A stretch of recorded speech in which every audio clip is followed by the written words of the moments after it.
Hey everyone. So it's the morning after the night before, and we got a shock result. Theresa May thought this was going to be a rubber stamping exercise, like getting the passport renewed, etc. It's more like one of those awful bank applications where you have to supply utility bills and they decline you because of a typo.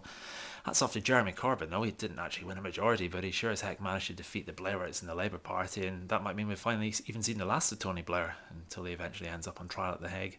Corbyn got the youth vote out against all the odds, and especially in spite of Diane Abbott, who spent the last 6 weeks making Corbyn and Abbott look more like Abbott and Costello. Noticeably, Labour's uptick in the last few days directly coincided with her putting an end to her endless series of car crash appearances. I saw a programme the other night and I wasn't sure whether it was an interview with her or a documentary about Ayrton Senna.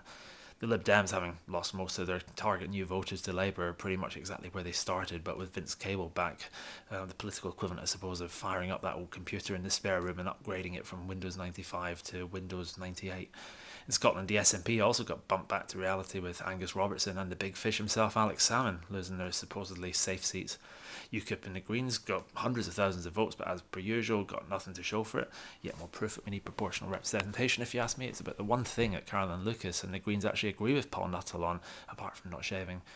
We'd probably have proportional representation already, really, if it wasn't for Nick Clegg backing it a few years ago, fulfilling his role as harbinger of political disaster.